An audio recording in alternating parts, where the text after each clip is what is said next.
महापरमहंसाय स्वादित चरण कमल चिन्ह मकरंदाय भक्तजन मानस निवासाय श्री रामचंद्राय नमः।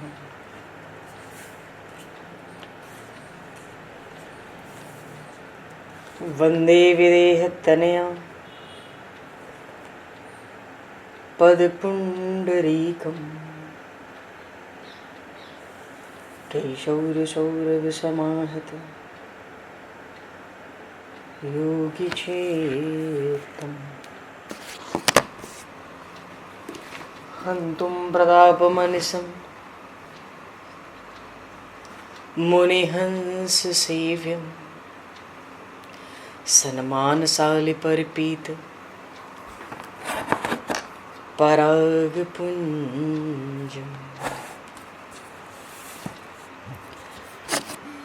यत्र यत्र रघुनाथकीर्तनं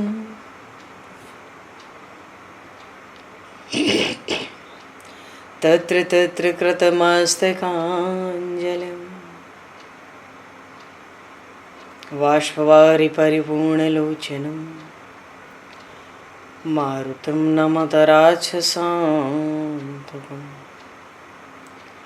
कुन्द इंदुसमदेह उमारमण करुणायन जाहि दीन परनेह करहु कृपा मर्दन मयन।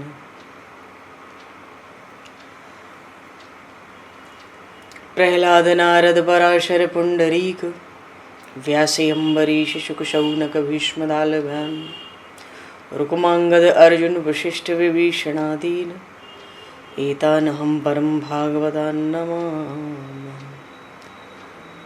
श्री सीतानाथ समारंभां श्री रामानन्दार्य मध्यमाम् अस्मदाचार्य पर्यन्तां वन्दे गुरु परम्पराम्।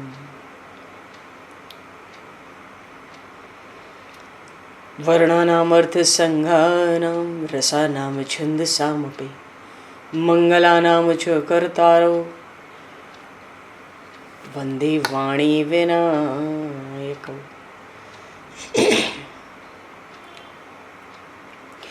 नान्यास्पृहा रघुपते हृदये स्मदीये सत्यं वदामि च भवान् किलान्तरात्मा भक्तिं प्रयक्ष रघुपुङ्गवनर्वरां मे कामादिदोषरहितं कुरु मानसं च। भक्त भक्ति भगवंत गुरु चतुर्नाम वपु एक तिनके पद वंदन के नाशहि विघ्न अनेक। बंधु तुलसी के चरण जिनकी न्यो जग काज कल समुद्र घोरत लगो प्रगट्यो सप्त जहां।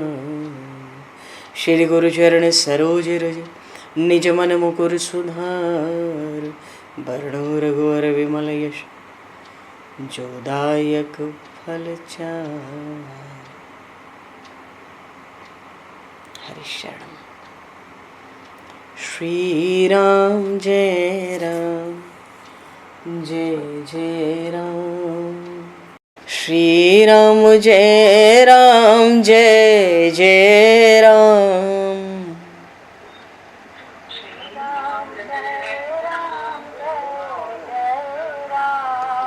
श्री राम जय राम जय जय राम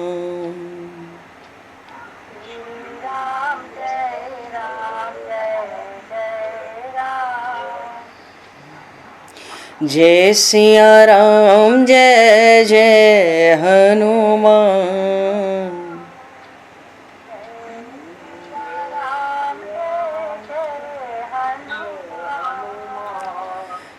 श्री गुरु रामानंद भगवान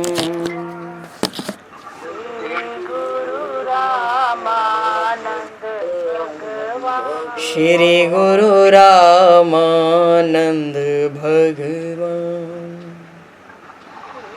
गुरु रामानंद श्री राम जय राम जय जय राम। श्री राम जय जय राम। जय सिया राम जय जय सिया राम। जय सिया राम जय सिया राम। जय सिया राम जय जय सिया राम। जय सिया राम जय सिया राम। बोली सियावर रामचंद्र भगवान की जय। संपूर्ण राम दरबार की जय। श्री अवध मिथिला धाम की जय। श्री बांके बिहारी लाल की जय। 84 कोस ब्रजमंडल धाम की जय। श्री रामचरितमानस जी महाराज की जय। श्रीमन्नाम महाराज की जय। श्री पंडरीनाथ भगवान की जय। कली पावन अवतार गोस्वामी तुलसीदास जी महाराज की जय। सब संतन की जय, सब भक्तन की जय, समस्त वैष्णवन की जय, समस्त पूर्वाचार्य चरणन की जय, समस्त संप्रदाचार्यन की जय। श्री सद्गुरुदेव भगवान की जय। गंगा मैया की जय, जमुना मैया की जय, सरजू मैया की जय, गौ माता की जय, तुलसी माता की जय, पृथ्वी माता की जय, एकाशी महारानी की जय। जय जय श्री सीताराम, जय जय श्री राधे श्याम। नमः पार्वती पते हर हर महादेव। हरिशरणम।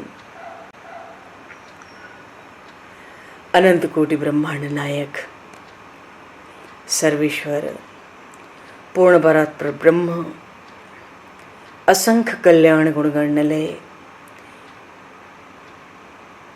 भक्तवांक्षा कल्पतरु शरणागत वत्सल भक्तवत्सल दीनबंधु दया सिंधु श्री कौशल्या आनंद वर्धन श्री दशरथ नंदन श्री जानकी कंठभूषण भगवान श्री सीताराम जी महाराज की असीम कृपा करुणा से श्री हनुमान जी महाराज की परम पावन भावमयी सन्निधि में महापुरुषों की भावमयी उपस्थिति में एवं आप सभी श्रद्धालु भक्त वैष्णवों की मंगल सन्निधि में मानव जीवन का सर्वोत्कृष्ट फल भगवत गुणगान भगवत कथा का आनंद हम सभी श्री राम कथा के माध्यम से प्राप्त करने जा रहे हैं। सर्वप्रथम आप सभी भक्त जनों के श्री चरणों में भगवत भाव से सादर वंदन सादर नमन। आप सभी को यथा योग्य जय सिया राम, जय जय श्री राधे हरि श्याम, जय श्री राम।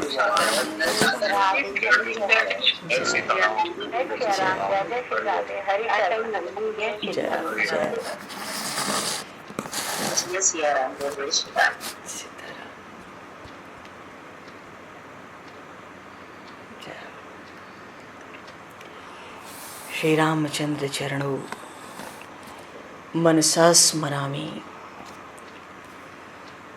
श्री रामचंद्र चरणों वचसा गृणामि। श्री रामचंद्र चरणों सरसा नमामि। श्री रामचंद्र चरणों शरणं प्रपद्ये। माता रामो मत्पता रामचंद्रः, स्वामी रामो मत्सखा रामचंद्रः, सर्वस्वं मे रामचंद्रो दयालुर, नान्यम जाने नैव जाने न जाने। मंगलम कौशलेन्द्रस्य महनीय गुणालये चक्रवर्ती तनुजाय सार्वभौमाय मंगलम। रामं रामानुजं सीतां भरतं भरतानुजं सुग्रीवं वायुसूनं च प्रणमामि पुनः पुनः। नमोस्तु रामाय सलक्ष्मणाय दिव्यै च तस्मै जनकात्मजाय।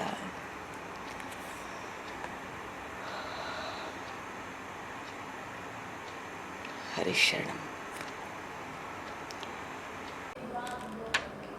पूर्व प्रसंग में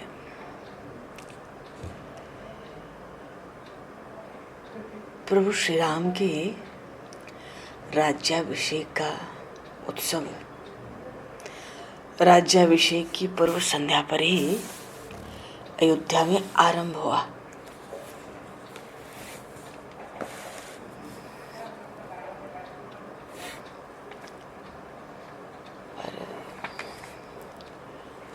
प्रसंग है, अयोध्यावासी तो सोचते हैं कि कनक सिंहासन सिय समेता, बैठे ही राम होई चित चेता। कब कनक सिंहासन पर भगवान श्री सीताराम जी को विराजमान देखा जाए, तब मानो हमारे चित्त की समस्त मनोरथ, समस्त कामनाएं पूर्ण हो जाएं। पर ये पता नहीं है ना कि सकल कहीं कब हुई हैं काली। काल लगन भल केतिक बारा, कल किस समय लगन है राज्याभिषेक का। और सब मनाते हैं कि कितनी जल्दी सुबह हो जाए। अवध में तो रात्रि भर जागरण हुआ, सबकी व्यस्तता, साज सज्जा, समय ही कहाँ दिया महाराज दशरथ ने। बस आज चर्चा हुई, दोपहर तक बात आई और शाम तक तैयारियां शुरू हो गई। रात्रि में जागरण हुआ, सबकी व्यस्तता, साज सज्जा सब बची है। सब आनंद के मारे नींद कहाँ आ रही। सुबह का इंतजार है, कब लगन है राज्याभिषेक का, कब सुबह हो जाए। सुबह हो जाए वो तो ठीक है, पर विघ्न मनावहि देव कुचाले, ये प्रसंग आया। देवता इस बार अयोध्या के उत्साह के साथ सम्मिलित नहीं होते हैं, न नगाड़े बजाते हैं, न भाग लेते हैं, न आनंद मनाते हैं, न दर्शन को आते हैं। विघ्न मनावहि देव कुचाले।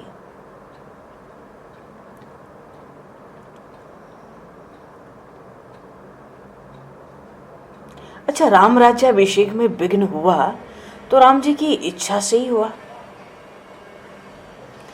इसमें किसी का दोष नहीं है। बात यह है कि राम जी की ही इच्छा है वन में जाने की। पूर्व प्रसंग में देवऋषि नारद भी मध्य रात्रि में आए, प्रभु ने संकेत दिया, सृष्टिकर्ता ब्रह्मा निश्चिंत रह सकते हैं। आप देखो, ये जो मेरी पराशक्ति हैं, ये तो तंद्रा और निद्रा में दिखती हैं, जबकि तंद्रा और निद्रा का यहाँ स्पर्श भी कहाँ है। मानो ये लीलामयी कुछ लीला करेंगी इस रात्रि में ही। बोलिए श्री जनक नंदिनी की जय। प्रभु के अवतार का मुख्य प्रयोजन है रावण का वध। तो राम जी की इच्छा वन में जाने की है। एक बार राजगद्दी पर बैठ गए तो वन कौन जाने देता है। फिर तो चौथापन लगेगा, तब जाना होता है। चौथेपन कानन नृप जाए। राज्य का त्याग करके, पुत्रों का अभिषेक करके, भजन के लिए उद्देश्य से वनों में, जंगलों में राजा लोग चले जाते थे। राम जी विचार रहे थे कि रावण मर जाए तब मुझे राजा होना चाहिए, क्योंकि वैसे भी रावण पृथ्वी के ऊपर जीता रहे और मैं राजगद्दी के ऊपर बैठूं, ये शोभा नहीं देता। बात तो यही ठीक है कि वनवास के पीछे राज्याभिषेक हो, और यही सबके लिए ठीक है। मैं राजगद्दी पर बैठूं और रावण का अत्याचार भी चलता रहे।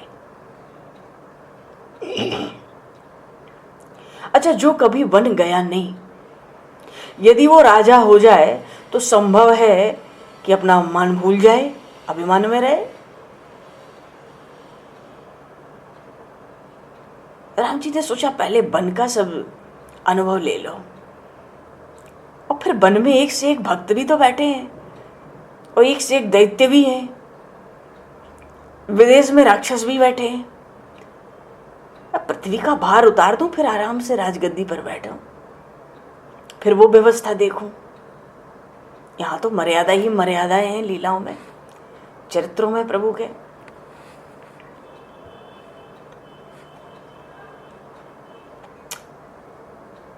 माता कैकेयी ने राम जी को 14 वर्ष का वनवास क्यों दिया? रावण जो काम का स्वरूप है, काम ही है ये रावण। काम 14 ठिकाने पर रहता है, 5 ज्ञानेंद्रियों में, 5 कर्मेंद्रियों में, मन, बुद्धि, चित्त और अहंकार। ये 14 ठिकानों में रहने वाला जो रावण है, मानो जो काम रूपी रावण है, उसको मारने के लिए ही राम जी 14 वर्ष तपश्चर्या किए। किए का अर्थ है आदर्श रखा। 14 वर्ष तपश्चर्या की और काम के 14 ठिकानों को समाप्त कर दिया, उनका सर्वनाश कर दिया। मानो अपने राज्यकाल में, राम राज्य में, काम के इन 14 ठिकानों का तो अस्तित्व ही मिटा दिया। ये जो रावण है, काम, जीव को बहुत त्रास भी तो देता है। इसलिए कहा गया है मनुष्य 14 वर्ष सादा जीवन बितावे, धीरे धीरे भक्ति बढ़ावे तो काम को मार सकता है। भगवान श्री कृष्ण वृंदावन में नंगे पैर गायों के पीछे बहुत फिरे। गायों की बहुत सेवा करने के पीछे वे द्वारिकाधीश हुए। नंगे पैर वृंदावन में इतना फिरे तब तो जाके इतनी रानियों के स्वामी हुए। तो वनवास के बिना राज्याभिषेक तो कृष्णावतार में भी नहीं हुआ, द्वारिकाधीश नहीं हुए, पहले तो वृंदावन में ही आए। तो वनवास के बिना राज्याभिषेक हो, ये भगवान श्री राम, भगवान श्री कृष्ण को अच्छा लगता ही नहीं। राम जी तो अपनी इच्छा से ही वन में गए थे और उन्हीं की इच्छा से राम राज्याभिषेक में विघ्न भी आया। विघ्न मनाम ही देव कुचाले।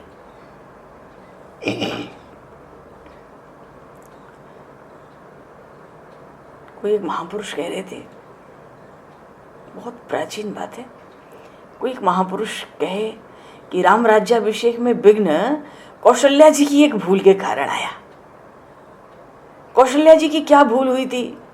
राम जी का अभिषेक होने का है, सबको वस्त्र आभूषण खूब दान किए, लुटाए, घर की दासियों का खूब सम्मान किया, पर महारानी कौशल्या ने कैकेयी की दासी का सम्मान नहीं किया। देखो, एक बात है, महापुरुषों के तो अपने अपने भाव लड़ाने का विषय है।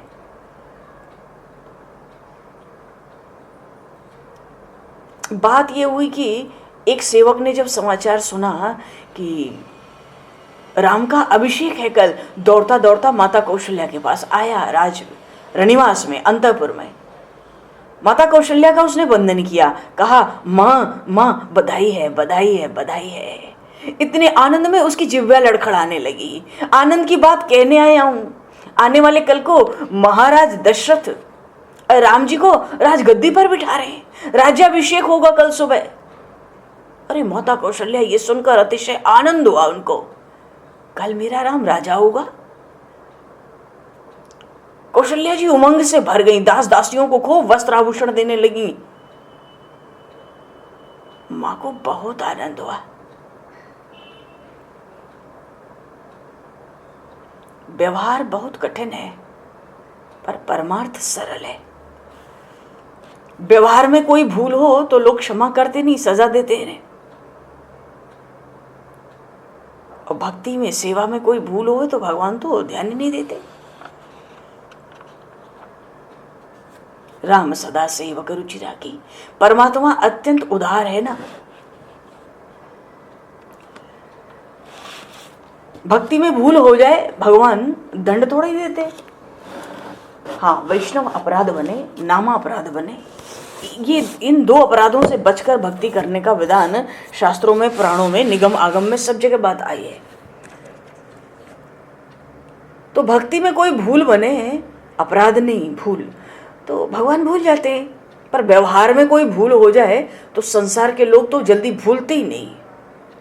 इसलिए शास्त्रों में कहा गया कि मनुष्य जब व्यवहार करे तो बड़ा सावधान रहे।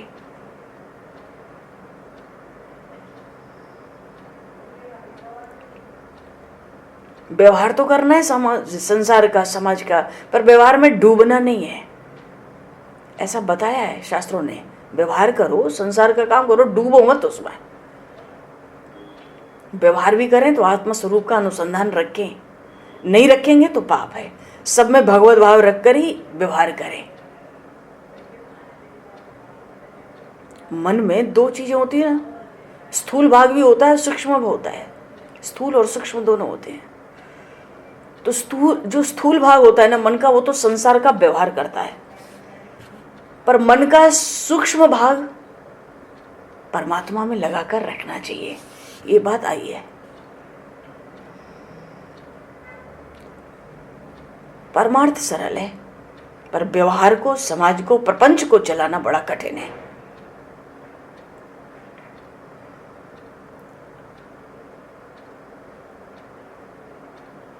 तो कहते हैं कि माता कौशल्या से थोड़ी भूल भई, घर की दासियों का तो सम्मान किया, पर महारानी कैकेयी की दासियों का सम्मान नहीं किया। हाँ, कैकेयी की दासी मंथरा को भी 2-4 आभूषण, वस्त्र, साड़ियां मिल जाते तो वो भी शायद उत्पात नहीं होता। कौशल्या जी ने मंथरा को कुछ दिया नहीं। देखो, बात तो ये है कि जो राम राज्याभिषेक में विघ्न आया वो परमात्मा की इच्छा से आया। प्रभु के राज्याभिषेक में जो विघ्न आया, प्रभु की स्वयं वन में जाने की इच्छा है, इसलिए विघ्न आया। बातें तो करने के लिए बहुत है। अच्छा, एक बात तो हुई, स्वयं की एक दासी थी, महारानी कौशल्या ने उसको बड़ा सम्मान दिया। कहा, मेरे राम को देख, तूने खिलाया है, तूने बड़ा किया है, मेरा राम तो तुझको भी माता के समान मानता है। आज तो मैंने तुझको थोड़ा दिया है, थोड़ा ही दिया है, कल मेरा राम जब गद्दी के ऊपर बैठेगा ना, फिर तो तुझे चाकरी करने की आवश्यकता ही नहीं पड़ेगी। मैं अपने राम से कहकर तुझे 1-2 गांव दिलवा दूंगी। अरे, मेरा राम जब राजा होगा ना तो मेरी जैसी हो जाएगी।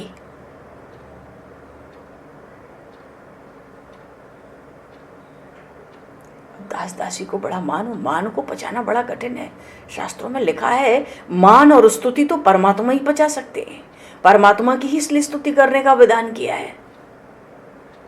मनुष्य में स्तुति को, अपनी स्तुति को पचाने की शक्ति है ही नहीं। किसी मनुष्य की प्रशंसा हो, अभिमानी हो जाता है, उसका पतन हो जाता है। इसलिए वेद हो या ऋषिगण हो, परमात्मा की बहुत स्तुति करते हैं, फिर भी अभिमान का स्पर्श नहीं होता। किसी जीव की स्तुति करो तो वो जीव अभिमानी हो जाएगा। मान के पीछे अभिमान तो खड़ा ही रहता है। मान मिला कि अभिमानी होए। संसार में बहुत मान मिले, ये ठीक थोड़ा ही है। बहुत लोगों को लगता है मेरा कोई तनिक भी अपमान ना करे, जरा भी अपशब्द हमें ना बोले,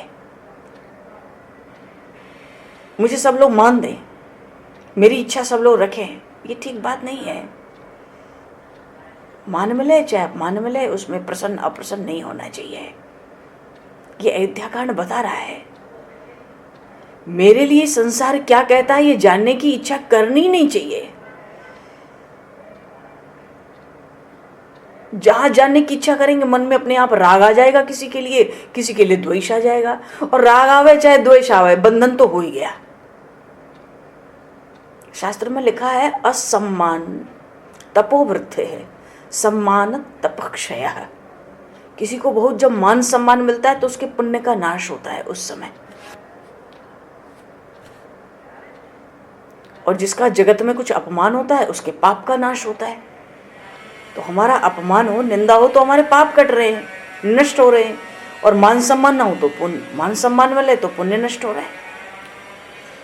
पर तो अपमान ही, निंदा ही अच्छी है ना, कि पाप तो नष्ट हो रहा है। कौशल्या जी ने दासी को बहुत मान दिया। दासी को बहुत आनंद हुआ, बहुत मान पचा नहीं। वहां से जा रही थी, रास्ते में मंथरा मिली।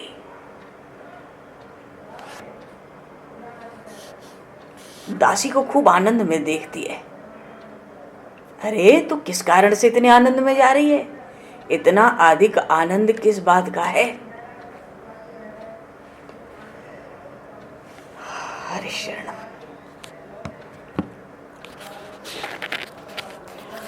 तो ये मंथरा ही क्यों मिली और मंथरा की ही बुद्धि क्यों बिगड़ी?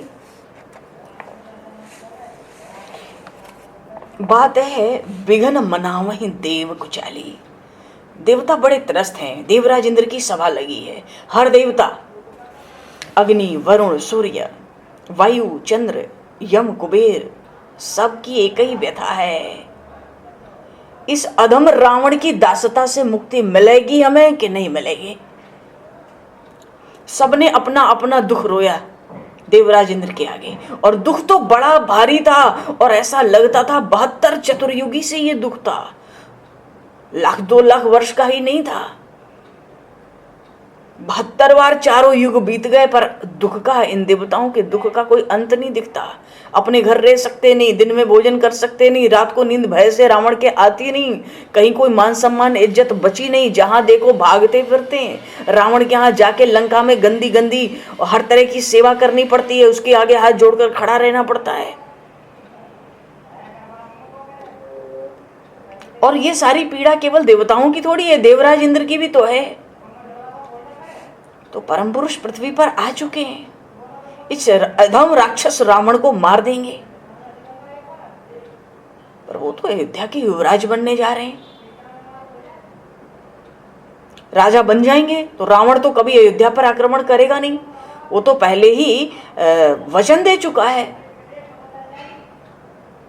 राजा अनरण्य को। अज जी के पिता है, महाराज दशरथ के बाबा, पितामह।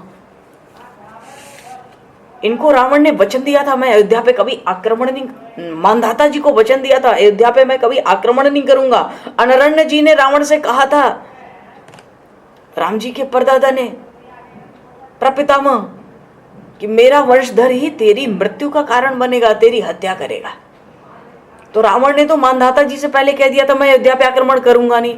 अब राम जी इधर राजा बन जाए और रावण कभी आक्रमण करे नहीं, तो इन दोनों का मेल कैसे होगा? रावण मरेगा कैसे? रावण तो अयोध्या नहीं आने वाला और राम जी को जाना होगा। देवता बातें कर रहे हैं, देवराज इंद्र सुधर्मा सभा में बैठे हैं, सब बड़े व्याकुल हैं, क्या करें, कैसे करें, कैसे बात बने, कैसे रावण मरे। लंका बहुत दूर है अयोध्या से,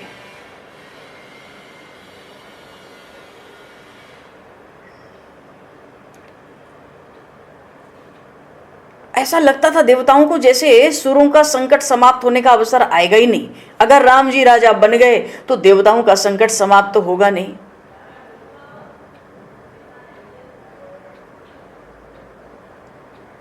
अच्छा, देवता जो है ना, परस्पर मुख से बोलकर बात नहीं करते, वो परस्पर एक दूसरे से मुंह से बोलकर बात तो तभी करते हैं जब वो बड़े आवेश में होते हैं। उनकी भाषा तो मन के संकल्प की भाषा होती है। पर आज वो निराशा में है ना, व्याकुल होकर बोल रहे थे। सब देवराज की सुधर्मा सभा में एकत्र हैं, हार गए भीतर से, अब हम कर ही क्या सकते हैं। देवगुरु बृहस्पति को भी कोई मार्ग थोड़ी सूझता था।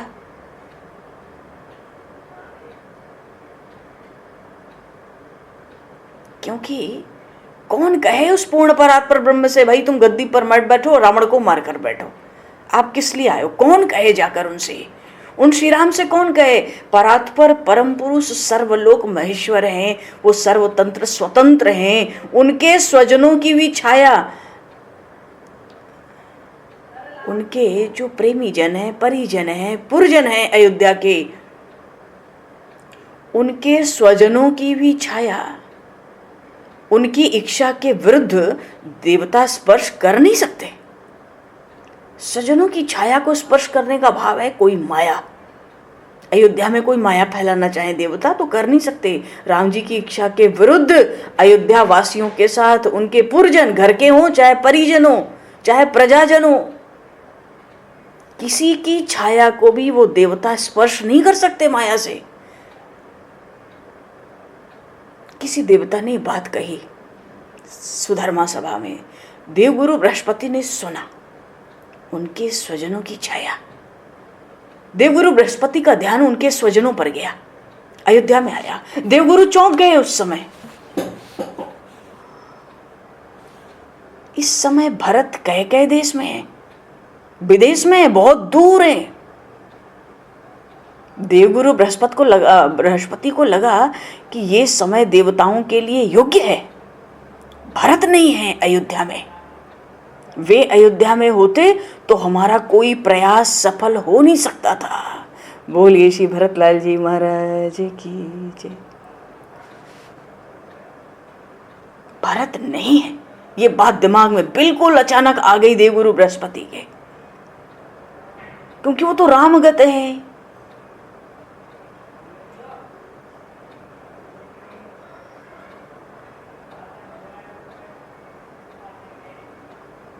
तो जिनके हृदय में राम है, भगवती सरस्वती भी भेद उत्पन्न करने में वहां असमर्थ है। कर ही क्या सकती है सरस्वती भी। अब दूसरा नाम आया। एक बात तो ये पुष्टि हुई कि भरत नहीं है अयोध्या में, मानो अवसर है देवताओं के पास कुछ करने का। और दूसरी भगवती सरस्वती, उनको इन दोनों बातों के स्मरण होने से ये लगा कि राम जी अनुकूल हैं, वो वन जाना चाहते हैं। अगर राम जी की इच्छा नहीं होती तो देवगुरु बृहस्पति कहते हैं मेरे भीतर ये बात कहां से आती, कहां से विचार आता कि अरे भरत अयोध्या में नहीं है। भरत होते तो ये सरस्वती भी क्या भेद उत्पन्न कर सकती, वो तो सर्वथा असमर्थ है, वो क्या अयोध्या जाएगी। इसका मतलब दो, भरत नहीं है और सरस्वती कुछ कर नहीं सकती, पर भरत नहीं है तो सरस्वती जा सकती है। ये दो बातें भीतर आते उनको लगा कि परमात्मा स्वयं चाहता है कि कल वो राजा ना बने, चलो उपाय करो। मेरे अंतर्यामी परमात्मा आज देवताओं पर अनुकूल है, उपाय करो, जल्दी करो। देखो बात भी सच्ची यही है कि वो जो ऋषिकेश है ना, उनकी बुद्धि में वही प्रेरणा दे रहे थे। नहीं तो देवगुरु बृहस्पति क्या ये कभी अनुमान कर सकते थे कि ये जो संपूर्ण लोकों की महेश्वरी, वो परब्रह्म की पराशक्ति, वो योग माया अयोध्या के राज सदन में अपने आराध्य का मनोभाव समझने में कभी असावधान रहेगी। श्री जनक नंदी को जो तंद्रा आई, बस यही अवसर था देवताओं का, और ये परमात्मा की प्रेरणा से आई। तभी तो देवर्षि नारद ने दिखाया, देखो मानो जल्दी खबर करो, जब तक ये तंद्रा है कुछ भी लीला हो सकती है। देव गुरु बृहस्पति बिल्कुल ठीक ठीक बातों को समझ गए।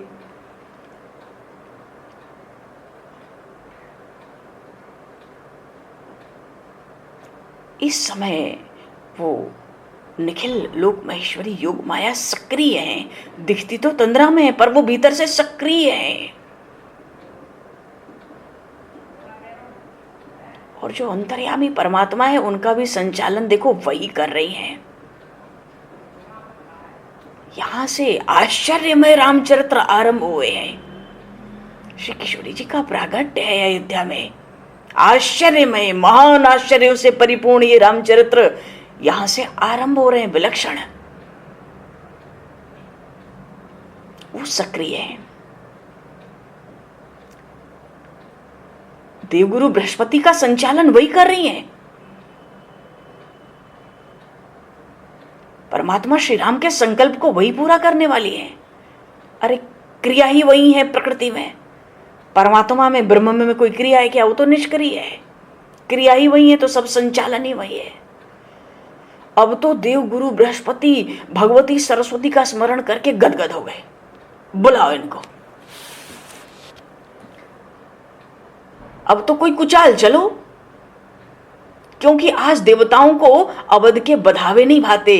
तेरे ही सुहाई न अवध बधावा, चोर ही चांदनी रात न भावा। इनको तो अपना स्वार्थ पूरा होना है, इनका संकट टले, ये बात है। तो सारद बोली विनय सुर करें।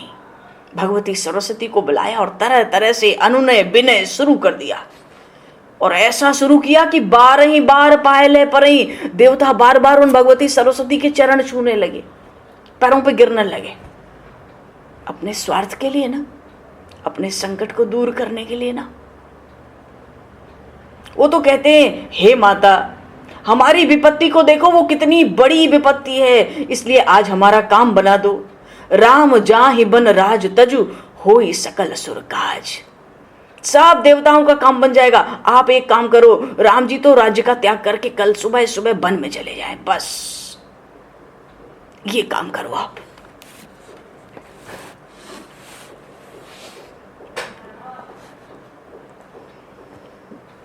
क्योंकि देवगुरु बृहस्पति ने कह दिया ना कि देखो देवराज इंद्र एक ही आशा है, यदि भगवती वो हंसवाहिनी सानुकूल हो जाएं, सहायता कर दें। वे महारानी कैकेयी की बुद्धि को भ्रमित करके उनको अपने पुत्र को सिंहासन दिलाने का आग्रही बना दें। वो आग्रह करें कि भरत को राज्य हो। इन हंस वाहिनी से कहो ये अनुकूल हो जाएं और कैकेयी की बुद्धि को भ्रमित करें, भरत को राज्य दिलाने की बात करें। किसी ने कुछ सोचा थोड़ी, तुरंत भगवती सरस्वती का स्तवन आरंभ किया। देखो संकट जितना बड़ा होता है ना, व्याकुलता उतनी तीव्र होती है। आर्त की जो प्रार्थना है ना, दुखी व्यक्ति की, बड़ी एकाग्रता और बड़ी शक्ति से काम आ जाती है।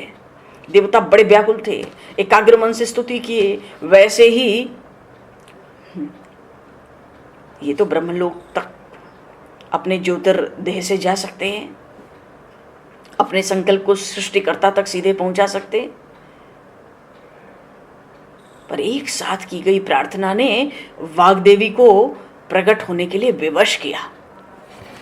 नहीं तो भगवती सरस्वती को ब्रह्मलोक से चल के इतना नीचे स्वर्गलोक में आने की क्या आवश्यकता थी। इन सब ने एक साथ बड़ी शक्तिशाली प्रार्थना की थी भगवती सरस्वती की। आई, विवश होकर आई। ये तो श्वेतांगा है ना, समस्त अंग उनका श्वेत है, शुभ्रवसना है, हंस वाहिनी है। ब्रह्मलोक से स्वर्ग में आई। देवता कहते हैं देखो ना, इनकी भाषा देखो। 12 बार पाए ले परई, सारद बोली विनय सुर करई। हे माता, हम शिशु सब आपकी शरण में हैं। सबने प्रणाम किया, प्रार्थना की, आप अयोध्या पधारें, जैसे भी संभव हो श्री राम के अभिषेक को रोक दें। इतना सुनते ही भगवती सरस्वती तो भक्तापराध, देवता मुझसे भक्तों का अपराध कराना चाहते हैं। बड़े भर्त्सना से बड़ा तीक्ष्ण होकर कहा उन्होंने, हे इंद्र, तेरी 1000 आंखें, तुझे दिखता नहीं कि अयोध्या का प्रत्येक मनुष्य श्री राम का अपना है और श्री राम के अभिषेक की बाधा सबको महान पीड़ा देने वाली है। तेरे पास 1000 नेत्र हैं, तुझे दिखता नहीं।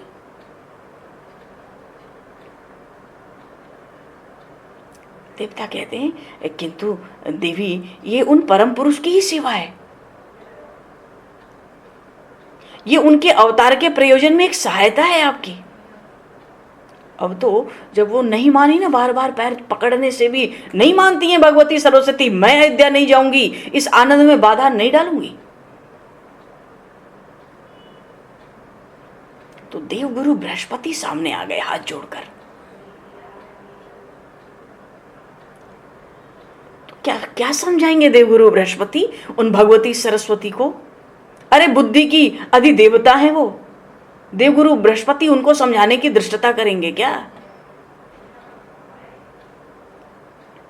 वो तो कहते हैं कि एक बार राम जी से जब इतना प्रेम है अयोध्या वासियों का, आपको तो सब पता ही है, एक बार वियोग होगा तो ये प्रेम तो और उज्जवल हो जाएगा ना। इस प्रेम की प्रतिष्ठा कितनी बढ़ जाएगी, आप ये भी तो देखो। कुछ काल के लिए वो परम पुरुष अयोध्या में नहीं रहेंगे तो इनके प्रेमियों की आराधना करते करते इनका प्रेम कितना पुष्ट हो जाएगा। उस अवसर पे उस बढ़े हुए प्रेम को देखकर भी तो आप प्रसन्न होगी। देवगुरु बृहस्पति भी सुनि सुर बिनय ठाढ़े पछतानी। देवताओं की पूर्णता अवमानना तो नहीं हो सकती। देवगुरु बृहस्पति हाथ जोड़कर खड़े हैं, खड़े खड़े, बैठा भी नहीं, क्या बैठे, ये तो अपना स्वार्थ सिद्ध करना चाहते हैं। खड़े खड़े बात कर ली और बहुत पछताती हैं।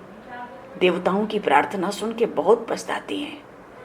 उनको लगता है जैसे कमल खिला हो, पाला मार जाए, बर्फ गिर जाए, कैसा हो जाता है। बोले ऐसे ही अयोध्या तो इस समय आनंद से कमल की तरह खिली हुई है और ये मुझे पाले की तरह अयोध्या में भेजना चाहते हैं कि वहां सब मुरझा के गिर जाएं, मरी जाएं। ये कितने स्वार्थी हैं ये देवता। तो देवताओं ने देखा भैया ये तो सोच विचार रही है, इनके बिना तो बात बनेगी नहीं। तो ऐसी हालत देखकर कि इनको तो बड़ा भारी दुख है अयोध्या जाने में, बार बार देख ही देव अपनी करही न्योरी, मात तो ही नहीं थोड़े उखोरी। हे माता, आपको जरा भी दोष नहीं मिलेगा इस क्रिया से, आप अयोध्या जाएं। हम बार बार आपसे चिरौरी विनती करते हैं, निहोरा करते हैं। आपको जरा भी दोष नहीं मिलेगा। क्यों? विस्मय हर्ष रहित रघुराव।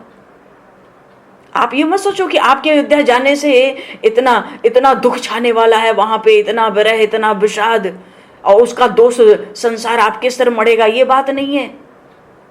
आपको कोई दोष ही नहीं है वहां जाने में। क्यों? क्योंकि वो रघुराव, वो श्री रघुनाथ जी तो विस्मय हर्ष रहित रघुराव। उनके भीतर सुख दुख कहाँ है? हर्ष विषाद कहाँ है? और आप तो तुम जानो सब राम प्रभाव, आप तो राम जी का प्रभाव सब जानती ही हो, हमें क्या बताना है? अरे वो तो पूर्ण परात्पर ब्रह्म है। मनु देवता कहना चाहते हैं। कहना तो तब पड़े ना जब भगवती सरस्वती को उन श्री राम का तत्व ना पता। पता तो सबको है। इतना ही कह दिया, तुम जानो सब राम प्रभाव, विस्मय हर्ष रहित रघुराव। उनको कौन सा सुख दुख है? आपको कौन सा दोष आएगा? उनको कोई सुख दुख है ही नहीं इसमें। जीव कर्म बस सुख दुख भागी, जाइए अवध देव हित लागी। सुखी दुखी होना, हर्ष और विषाद में आना, बंधन और मोक्ष की कामना करना, ये तो जीव का कर्म है ना, परमात्मा का कर्म थोड़ी है। अरे परमात्मा में कहीं अविद्या होती है? कोई बंधन होता है? कोई अज्ञान टिक सकता है? सूर्य के आगे अंधकार होता है क्या? जीव को सुख दुख होता है, हर्ष विषाद होता है। क्यों? जैसे जीवन मुक्त होते हैं, जीवन मुक्त को भी हर्ष विषाद नहीं होता। जो जीवन मुक्त हो जाते हैं उनको भी सुख दुख नहीं होता। लेकिन बात फर्क है ना, जो जीवन मुक्त होते हैं वो पहले अज्ञान में रहते हैं। उनको जब ज्ञान होता है तब उनकी जीवन मुक्ति होती है, फिर उनका सुख दुख हर्ष विषाद सब सम हो जाता है। पर परमात्मा में ये थोड़ी है, उन श्री राम में ये बात थोड़ी है कि इनको पहले अज्ञान था और अब ज्ञान है। ज्ञान अखंड एक सीतावर, ये तो अखंड ज्ञान है, सतचित और आनंद घन है। इनमें पहले अज्ञान था अब ज्ञान हुआ है तो बात है, ये तो नित्य मुक्त है। जीवन मुक्त तो पहले अज्ञानी होते हैं, फिर ज्ञान प्राप्त करते हैं, फिर अद्वैत में स्थिर होते हैं तो मुक्त होते हैं। पर ये तो नित्य मुक्त है, नित्य बुद्ध, नित्य शुद्ध ब्रह्म। तो इनमें कहाँ सुख दुख है? जीव कर्म करता है, कर्म किसी को तो बांधता नहीं है। देवताओं ने कहा जीव कर्म बस सुख दुख भागी। कर्म जीव को बांध सकता नहीं है, तो बांधता क्या है? कर्म का कर्ता होना। मैंने कर्म किया ये बांधता है, ये बंधन है। कर्ता और भोक्ता, कर्ता जब हम होते हैं कि मैंने ये किया वो किया, हमें ये करना है वो करना है, ये कर्तापन बांधता है कर्म के बंधन में। और जब कर्म का बंधन हो गया तो उसका फल आएगा सुख दुख हर्ष विषाद ज्ञान अज्ञान, ये तो भोगना पड़ेगा। तो राम जी तो परमात्मा है, तुम जानो सब राम प्रभाव। वो तो ब्रह्म है, निष्क्रिय है, उनको क्या करना है क्या नहीं करना। वहां हर्ष और विषाद नहीं है, वहां सुख दुख नहीं है। आप तो कृपा करके जाइए अवध देव हित लागी, हमारे हित के लिए आप कृपा करके अयोध्या जाओ। चाहते क्या है? राम जाहि बन राम राज तज, राज्य को त्याग करके वन में जाए। आप हमारा बस यही काम बनाओ। बार बार गई चरण संकोची, बार बार चरण पकड़ते अपना काम बनाने के लिए, अपना संकट टालने के लिए, अपना स्वार्थ पूरा करने के लिए। तो क्या करें? वो भी कहते देखती हूँ भाई क्या कर सकती हूँ। माता भगवती शारदा का स्वर अत्यंत खिन्न है ना।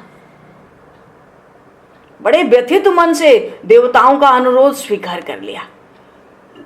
चली विचार विबुध मति पोची, चलती तो है स्वर्ग से पर समझती हैं कि ये देवताओं की जो बुद्धि है ना बड़ी पोची है, बड़ी ओछी है, इनकी बुद्धि बड़ी छोटी है।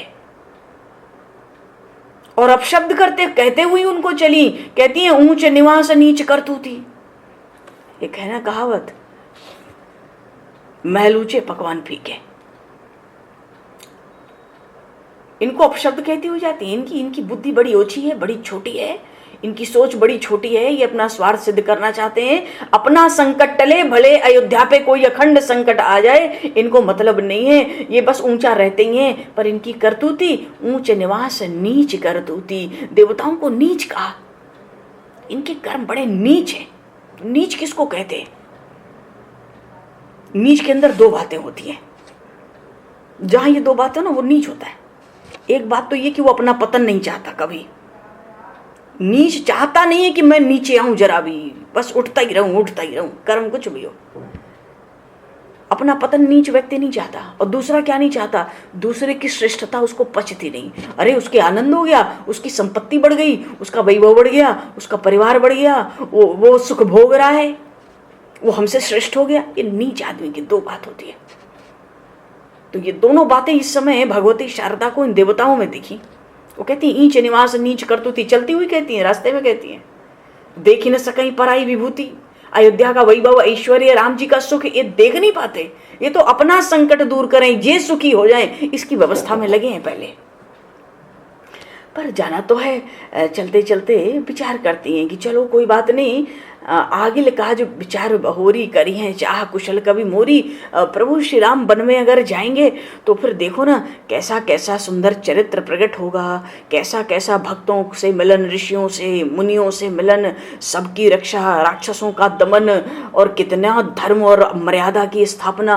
अरे बड़े बड़े कुशल कवि भी आने वाले समय में मेरी चाहना करेंगे, कहेंगे आओ आओ माँ सरस्वती, मेरी वाणी पर विराजो, मेरे हृदय में पधारो, मैं राम जी का यश गाऊं, राम जी का चरित्र गाऊं। ये भी बात आई भगवती शारदा के मन में कि आने वाले समय में लोग मेरी चाहना करेंगे, जो सुंदर सुंदर कवि होंगे, भक्त होंगे, प्रेमी होंगे, वो चाहेंगे कि वनवास के 14 वर्षों का प्रसंग वो गावें, वो लिखें।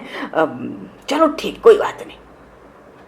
तो थोड़ी सी शांति, थोड़ा सा बहुत हल्का सा हर्ष हुआ आते आते इस बात को सोच के, यार इससे तो मेरे प्रभु का ही यश बढ़ने जा रहा है, उन्हीं का चरित्र बढ़ने जा रहा है, उनके अवतार का मुख्य प्रयोजन पूर्ण होगा। चलो, तो आते आते हर्ष हृदय दशरथपुर आई।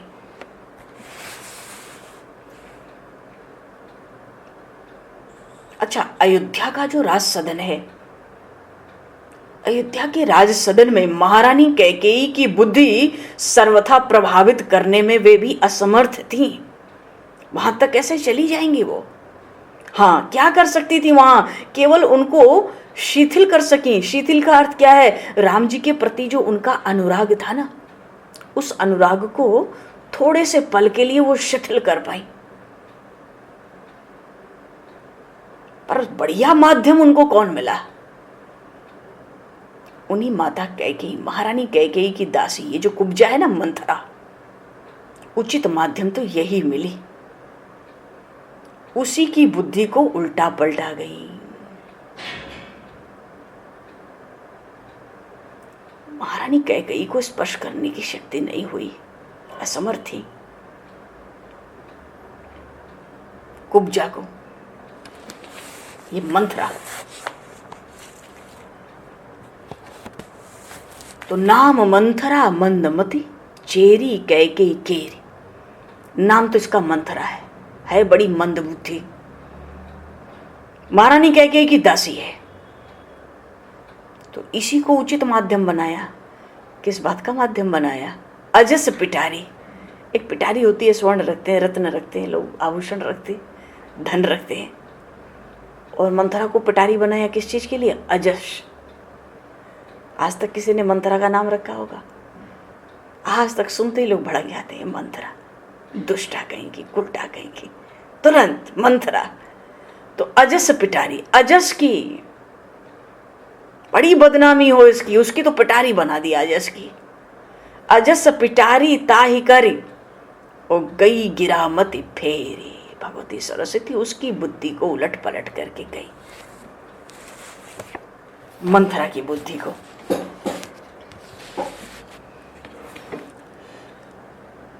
एक बात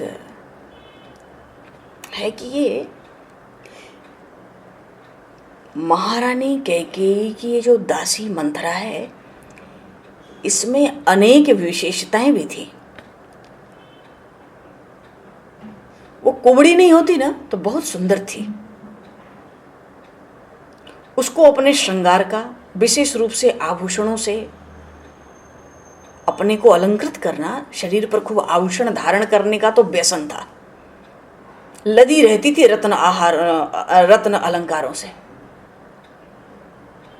महारानी कैकेयी से आयु में बहुत बड़ी थी, उनके माँ की उम्र की थी, और कैकेयी देश से आई थी, क्योंकि माँ नहीं थी। महारानी कैकेयी की बचपन में घर में माँ नहीं थी। माँ नहीं थी तो मंथरा ने गोद में खिलाया था माता कैकेयी को। तो ये थोड़ी मुंह से भी खुली हुई थी, इस कारण बड़ा अधिकार मानती थी। जो मन आता था पटापट बोल देती थी, ताने भी मार लेती थी, व्यंग भी कस लेती थी,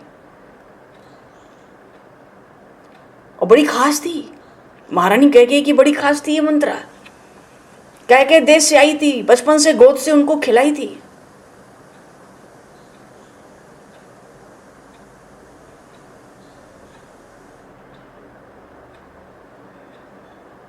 तो माँ की आयु की होकर या बड़ी बहन की आयु की होकर कैकेयी जी को वो बच्ची ही मानती थी अभी तक। सचमुच उसके भीतर वात्सल्य का स्नेह था। महारानी कैकेयी पर मंथरा के भीतर वात्सल्य का स्नेह था, ये सच है। इसलिए महारानी कैकेयी की मुंह लगी थी वो, और प्रधान सेविका भी थी, कैकेयी से आई थी। ऐसी प्रधान सेविका थी महाराज, स्वामिनी पर भी अनुशासन रख लेती थी कभी कभी, क्योंकि वो अधिकार उसको बचपन से ही मिल गया था। गोद में खिलाते पिलाते सब करते। महारानी कैकेयी की सब सुविधा की वही ध्यान रखती थी, अयोध्या में भी भीतर।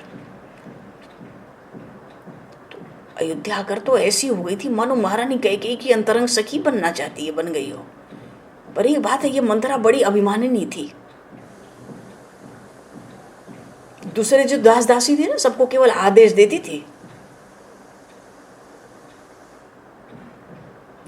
और जो 4 राजकुमार थे ना अवध में, श्री राम लक्ष्मण भरत शत्रुघ्न, इनके साथ वो कैसा व्यवहार करती थी? ऐसा व्यवहार करती थी मानो वो दासी ना हो, वो तो उनकी नानी हो, ऐसा व्यवहार करती थी। और अपने को वैसा ही मानती थी, वो तो भरत जी की नानी ही मानती थी अपने को। थी चेरी, थी दासी कैकेयी देश की, पर इतने समय से रहते रहते वो अभिमानिनी हो गई थी। महारानी कैकेयी भी तो उसको बहुत मानती थी। यही कारण था श्री चक्रवर्ती महाराज दशरथ भी उसको सम्मानित करते रहते थे बीच बीच में। और बाकी जो दूसरी सब महारानियां थी ना अयोध्या में, वो जितनी सब महारानियों की जितनी दासियां थी ना, सेविकाएं, ये सब मंथरा से डरती थी। ऐसी थी ये मंथरा। अभिमानिनी तो थी ये मंथरा, इसके स्वभाव में भी ईर्ष्या थी।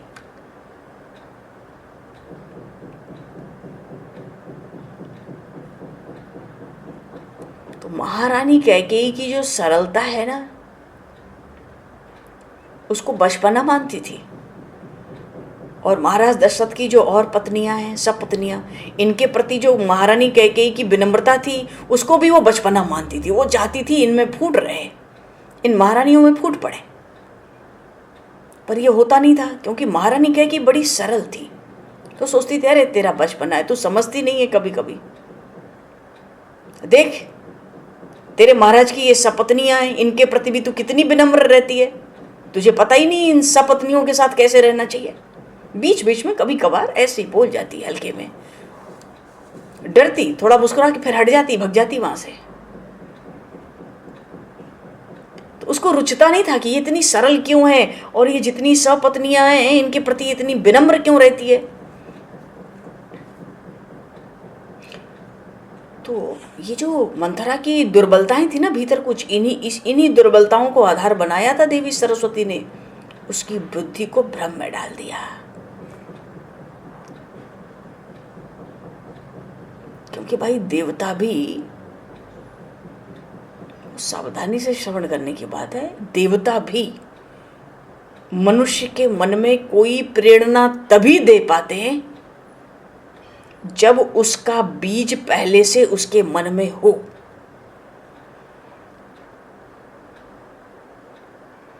जिसका बीज हमारे भीतर न हो,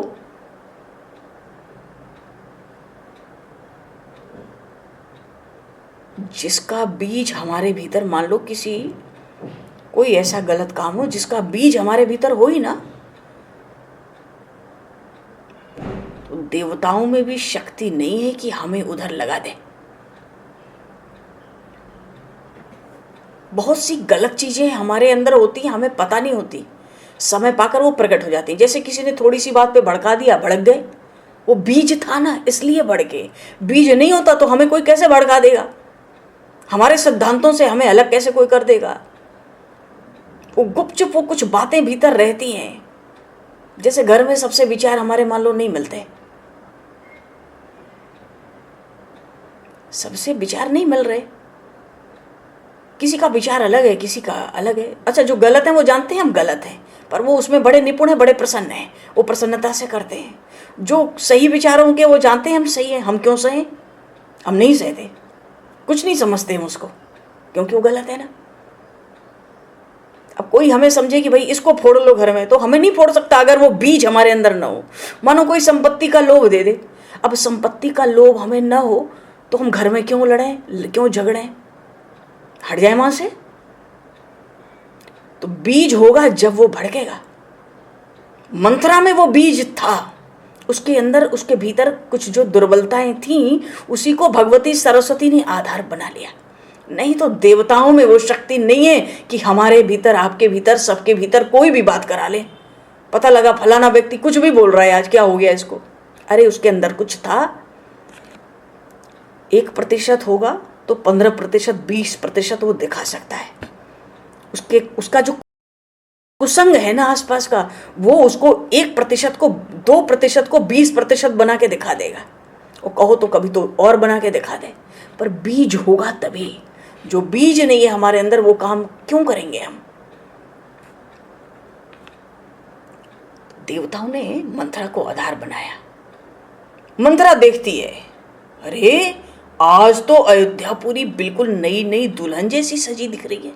आश्चर्य हुआ, क्या बात है। महारानी कौशल्या के द्वार पर उसको बहुत भीड़ दिखलाई पड़ी उसी समय। अरे धात्री आ रही थी, पूछती है, ये बता आज कौन सा उत्सव है, ये अयोध्यापुरी ऐसी सुसज्जित क्यों हुई है। राम जी की माता ने किसी व्रत का उद्यापन किया है क्या, उसके द्वार पर इतनी भीड़ क्यों है। अरे उसके यहां तो बहुत अधिक ब्राह्मण और याचक लोग हैं, दान ले लेकर लौटते हैं। आज दान का कोई बड़ा विशेष पर्व है क्या। क्योंकि महारानी कौशल्या तो आए दिन व्रत उद्यापन में लगी रहती है। उनका तो अर्चन वंदन श्रीमन नारायण का, श्रीरंगम का उनका चलता रहता है।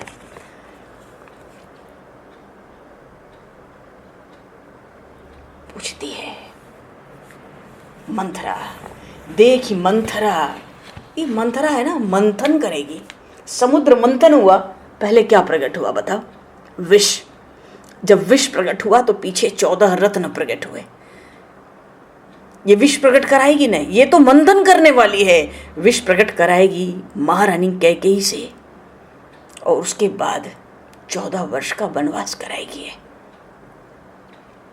तो दीख मंथरा नगर बनावा, मंजुल मंगल बाज बधावा। पूछे सी लोगन कहा उछाऊ, क्या उत्साह चल रहा है भाई, क्या आनंद है।